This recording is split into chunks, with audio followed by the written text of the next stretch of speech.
देख रहे हैं मुरादाबाद प्रहरी न्यूज, हर खबर पर नजर।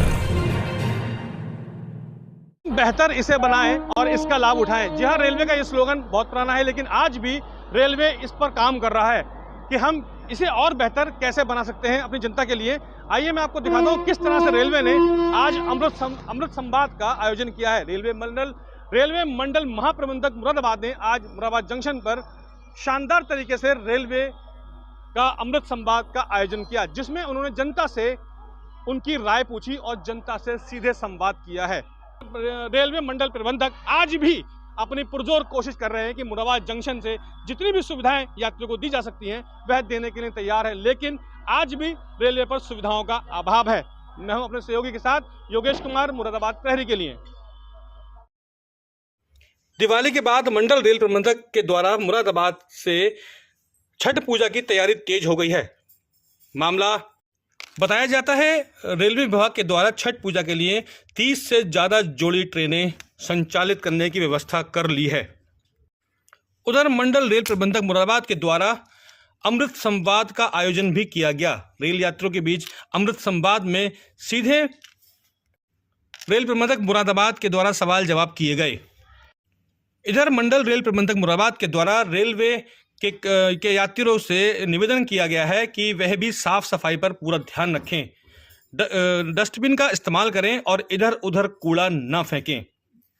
आपका ई टिकट था जी। ई टिकट अपने आप जब चार्ट बनता है तब अगर वेट लिस्ट में रह जाता है तो वो कैंसिल हो जाता है। नहीं, मैंने कंफर्म ऐप पे जो है कंफर्म टिकट ऐप जो है उसमें मैंने वेटिंग लिस्ट बनाई थी 1 महीने पहले, लगभग 1 महीने पहले बनाई। तो वहाँ पे 20 वेटिंग लिस्ट चल रही थी, तो कल मेरे पास 6-5 थी और आज सुबह में 1-2 हुई, तो मुझे लगा कंफर्म हो जाएगी। जो बेसिकली जो कम हो रहा है वो ये होता है कि अगर कोई जाने वाले यात्री अपना टिकट कैंसिल करते हैं तो कम होता जाता है। लेकिन बाद में दिक्कत हो गई मुझे, लेकिन मैं आने के बाद इसमें एक ऑप्शन जो अवेलेबल है वो ये है, क्योंकि आप तो परिवार के साथ ट्रैवल कर रहे हैं तो आपको तो इसी ट्रेन में जाने का रहेगा। नहीं तो अभी हम लोगों ने बहुत स्पेशल ट्रेन भी चलाई हैं इस त्योहारी सीजन में। लगभग 36 पेयर स्पेशल ट्रेन हमने चलाई हैं, जिसमें सिर्फ बिहार या धनबाद के डायरेक्शन में जाने के लिए 21 जोड़ी गाड़ियां हैं। आज भी कूड़ा कबाड़ा पड़ा रहता था, बदबू थी थोड़ी, तो अब में ये वैसे नहीं लग रहा है। फिलहाल सही है, साफ सुथराई है। कैंटीन का जिक्र जो आपने कोल्ड ड्रिंक की आप बात की, आपने आज की बात है वो? जी, अभी की। कहाँ पे है वो? पीछे है। ठीक है, आपकी बात को संज्ञान में लिया गया। इस पर हम इसको देखेंगे उसको। तो यहाँ पे ओवर चार्जिंग हो रही थी कैंटीन में। और सर जब मैंने बोला कि ये तो आप जो रेट है रेलवे का रेट है उससे आप ज़्यादा ले रहे हो, तो फिर उन्होंने मतलब ऐसे करते धमकाने की कोशिश करते हैं। लेकिन मैं डरा नहीं, फिर भी बाद में मैंने वीडियो बना रखी थी, तो मैंने वीडियो बना रहा था तो मैंने फ़ोन ऊपर किया तो उन्होंने फिर उसी रेट पे दी। तो सर ये ओवर चार्जिंग वाला केस ख़त्म होना चाहिए। स्टेशनों पर पानी की बोतल पर भी ये ओवर चार्जिंग करते हैं, चाय कॉफ़ी पर भी ओवर चार्जिंग करते हैं, और उसकी क्वालिटी भी बहुत बेटर मतलब बहुत सही नहीं होती। Thank you sir. उस श्रेणी में जाएं, किसी कारणवश आप नहीं चढ़ पाए, कुछ हो पाए, तो जो टीटी होते हैं तो उनका काम टिकट चेकिंग का ही होता है। बिल्कुल। तो उनको जो नियम के हिसाब से, जैसे जो किराया आप नॉर्मल अगर टिकट लेके जाओगे तो किराए के ऊपर 250 रुपये मिनिमम पेनल्टी लेनी पड़ती है, तो उसकी वो प्रॉपर रसीद भी फाड़ते हैं। और अब का टाइम और पुराने टाइम में फ़र्क ये है कि पहले सब हाथ से और मैनुअली लिखा जाता था, अब सबको एक वो छोटा टैबलेट टाइप का दे दिया गया है, उसको हाथ में रख के एक डिवाइस रहती है, तो वो कोई सीट का भी इधर उधर नहीं कर सकते हैं।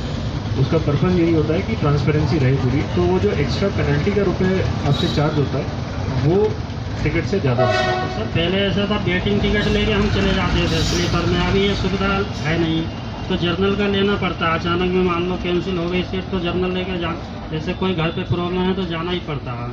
अगर जर्नल में भीड़ है तो मजबूरी में चढ़ना पड़ जाता है। ये अमृत संवाद स्कीम है, जिसके ज़रिए हम लोगों से जुड़ते हैं, उनकी समस्याओं के बारे में पूछते हैं, और रेलवे ने अगर कुछ अच्छा कार्य किया है तो उससे उनकी फीडबैक लेते हैं। तो मतलब जनहित में हम जो हमारी मेजॉरिटी ऑफ वर्क्स हैं वो जनहित में रहें और उनकी सुविधा के अनुसार हैं। तो यात्रियों ने किस तरह की समस्याएं रखी है, किस तरह के सुझाव दिए हैं? जनरली लोगों का फीडबैक काफ़ी पॉजिटिव था और उनके अनुभव काफ़ी पॉजिटिव थे, एंड मोस्टली लोगों ने यही बोला कि पहले से और अब में काफ़ी इम्प्रूवमेंट है साफ़ सफाई को लेकर के, और सुविधाओं को लेकर के ट्रेन बुकिंग पर लोगों ने बताया कि ट्रेन पे आज की डेट में टिकट लेना काफ़ी सुविधाजनक हो गया है, चाहे वो काउंटर्स के ज़रिए हो या फिर मोबाइल ऐप के ज़रिए हो। सर यात्रियों की समस्याएं भी रही, यात्रियों ने कहा कि इस समय त्योहार सीजन चल रहा है, ट्रेनों में किन्नर वगैरह चलते हैं, मारपीट करते हैं, बदतमीज़ करते हैं, उसकी रोकथाम के लिए क्या कुछ कर रही है? संज्ञान में है, उसमें देखेंगे हम लोग क्या कर सकते हैं। मिस्टर साहब, ओवर रेटिंग की बात भी आई वेंडरों के द्वारा, अवैध वेंडर और दूसरे कुछ यात्रियों ने ये इशू रेज किया है, इसको संज्ञान में लेकर के इस पर कार्रवाई की जाएगी। अच्छा तो दीपावली पर जैसे कि रेल प्रशासन द्वारा सुविधाएं मुहैया कराई गई, तो वहीं छठ पूजा भी एक बड़ा त्यौहार माना जाता है और काफ़ी रस रहता है, इसके लिए क्या व्यवस्था आपको लोगों द्वारा की जा रही है? कुल मिलाकर 36 जोड़ी ट्रेनें हैं जो नई चलाई गई हैं, जिसका ऑलरेडी ब्रीफिंग दे दी गई है। 36 में जो 21 पेयर हैं वो आपके बिहार की तरफ जाने वाली गाड़ियों के हैं, और गोंदा गोरखपुर के लिए 16 पेयर ऑफ ट्रेन्स हैं जो संचालित की जा रही हैं, और गोमती नगर लखनऊ की तरफ 3 पेयर्स ऑफ की गाड़ियां हैं, मऊ प्रयागराज की तरफ 2 पेयर्स हैं गाड़ियों के, सियालदा की तरफ 1 पेयर है, और राजकोट, मुंबई, हैदराबाद, यशवंतपुर और साबरमती की तरफ कुल मिलाकर के 5 जोड़ी गाड़ियाँ हैं, हर जोड़ी एक डायरेक्शन में।